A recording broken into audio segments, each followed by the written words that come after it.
kuna muda tukaweza kuwaondoa mataifa mengine. Kenya ikaja ikachukua nafasi. Kuna time Kenya take over hapa. Tukapambana. Sasa hivi tunavyoongea, wakati tunapambana kuua muziki wetu, sisi ndo tuna lead East Africa. Sisi ndo tunaongoza kwa show, sisi tunaongoza kwa numbers, sisi ndo tunaongoza kwa wasanii ambao wanawika East Africa na Afrika, baadhi ya miji au nchi za Kiafrika. Sasa wakati wenzetu wanatafuta jinsi ya kukuza vipaji vyao na kukuza muziki wao, sisi tunatafuta jinsi ya kuua vipaji. Kama kweli nia ni nzuri, ambayo mimi naamini nia ni nzuri, labda tu approach mbaya. Naomba niamini hivyo. Lakini kama ikiwapendeza, tutafute njia nyingine ya kuadhibu mtu ambaye unamuona yuko tofauti na itikadi zako.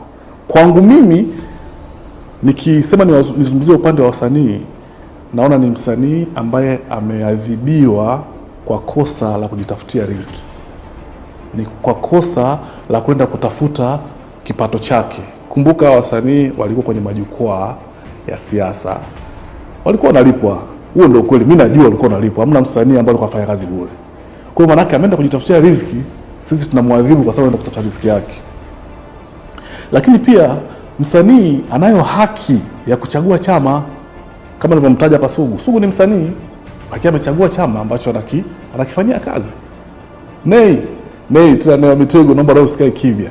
Nay ni msanii na ni kijana wangu. Yeye mwenyewe atathubutu kabisa au atakiri kabisa, mimi ni mmoja kati ya watu nimemjenga Nay kuanzia anaanza kwenye muziki. Lakini hata alivyoamua kwenda kuchagua site au side ya chama, tulikaa tukaongea mimi na Nay. Nikamwambia Nay, mimi nikifanya muziki na focus na muziki. Akaniambia bro, naelewa, lakini mimi niruhusu nifanye itikadi zangu kwenye chama kingine. Nikamwambia sawa.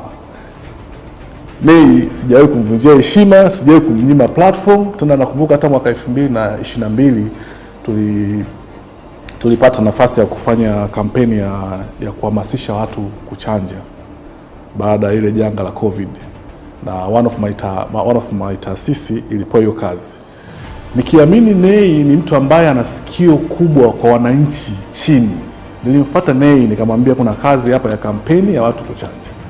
Nay akaniambia bwana, mimi sidhani kama nitaruhusiwa kwa sababu mimi ni itikadi zangu, na hiyo ni kampeni ambayo iko chini ya Wizara ya Afya. Wizara ya Afya ni serikali, sidhani kama nitaruhusiwa. Nay nikamwambia hili ni jambo la kitaifa, halina chama, na mimi nitasimama kuwaelekeza wahusika wasichanganye mambo ya siasa na mambo ya kitaifa. Which is, Nay unakumbuka hii event ulizunguka katika hiyo tour nchi nzima, shughuli ya Wizara ya Afya, shughuli ya kiserikali, na wewe ulipanda kwenye hiyo stage kwa sababu muziki ulikuwa umesimama kama muziki kwa ajili ya kuelimisha wananchi wakachanja. Hivyo ambavyo ningependa tuheshimu muziki, ubaki kuwa muziki, tuweke itikadi zetu pembeni, tuhakikishe muziki unasimama kama muziki, tuhakikishe wasanii wetu wanafanya kazi kama wasanii, wawe free, wawe huru, wachague chama chao, tusiwapangie. Wakiwa kazini tusiwapangie kazi gani wafanye. Kwa hapa na nikiangalia kwa kina, nahisi kama tumewaadhibu kwa sababu wamesimama kwenye majukwaa ya chama. Guys, mimi nilikuwa ni mmoja kati ya watu ambao nimeshirikiana nao wasanii kwenye hizo shughuli za kichama. Boda wengi mlikuwa mnakusanya watu kuja kwenye hiyo mikutano. Vipi na nyinyi tuwafungie? Mlikuwa mnachukua watu mnakaa kwenye hivyo viwanja. Tunajua kuna vyombo vya usafiri vya anga vimebeba watu pamoja na wasanii waende kwenye mikutano. Vipi na nyinyi tuwafungie? Wako mama ntilie walitengeneza vyakula huko mikoani, na wenyewe tuwafungie? Kwa kifupi, naona kabisa kuna dhamira nyingine ambayo hatuioni ya kutaka kuua muziki wa Tanzania bila sababu yote. Kama ni issue ya chama, hii ni chama, wamelipwa, wamefanya kazi kama watu wengine wote, tumalize, tuendelee shughuli zetu. Na kwa kifupi, huu sio mwaka wa kwanza wasanii kushiriki kwenye shughuli za chama. Mtashangaa kwa nini mwaka huu imekuwa ni kesi mpaka mnawaadhibu, na haitakuwa mwisho, kwa sababu tukubaliane kabisa kwamba siasa ndo maisha yetu. Siasa ndo maisha. And there is no life, no politics. Kwa hiyo mwaka 2030 tena wataitwa either CCM au chama kingine chochote. Je, tutawadhibu tena? Kwa hiyo mimi naomba tuangalie hii kitu kwa kina sana, na nazungumza na vijana wenzangu wa Kitanzania, maskini wenzetu ambao mnakaa kwenye mtandao na kushabikia kwamba mziki hatuusapoti tena. Tusiposapoti mziki wa Tanzania kuna madhara mengi sana. Kumbuka, tukizuia mziki wa Tanzania kuna mziki utaingia kutoka bara nyingine. Kwenye mziki huwa kuna beba ajenda nyingi sana, ikiwepo tamaduni. Tutaingiza ajenda za watu wengine kwenye nchi yetu bila si kujua. Lakini kama tunavyojua mziki sasa hivi uko kwenye digital platform. Ukianza kusapoti mziki wa bara jingine, manake tunaitoa shilingi Tanzania tunaipeleka kwenye hiyo nchi. Bado tunaendelea kujiumiza wenyewe kwa sababu hatutokaa bila mziki. Hapo hiyo tunavyosema tupige mziki wa Tanzania, kuna nyimbo zinalia.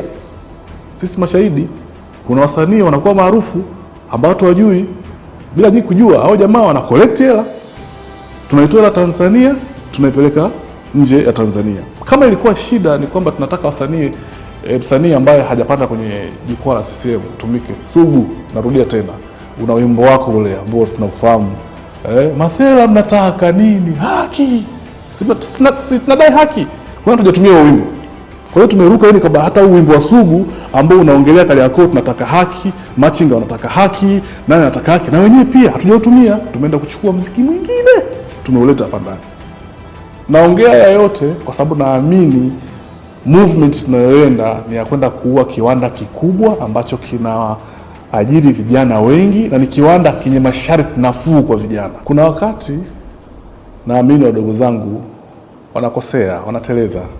Tukiri kabisa, kuna wakati wana maneno ya kukera kidogo, na kuna wakati wanapitiliza. Naamini kibinadamu ni vizuri kukiri. Mimi kama kaka, kama mshikadau wa sanaa, nawaombea radhi kwa niaba yao ili kiwanda kiendelee kusonga mbele. Adhabu tutakayotoa ina madhara mengi makubwa, ndio maana natoka mbele yenu kuwaomba radhi kwa yale maneno kadhaa ambayo yalitoka, ambayo yaliwakera. Na naamini kabisa tukubaliane kwamba adhabu hii inaweza kukugusa hata wewe ambao unaiendesha sasa hivi hii movement. Kwa sababu tuangalie tu kwa kawaida, msanii kama Shilole tumemchomea eneo lake na tumembani mziki wake. Hebu niambie, vijana wangapi wamekosa ajira kwenye ile restaurant ya Shilole? Sio chini ya 200. Au madogo movement zao ya income yao inaweza kaa inazunguka nafika mpaka kwako. At the same time, bado kuna watu wengine tumewanyima nafasi kwenye production kama nilivyoongelea huko awali.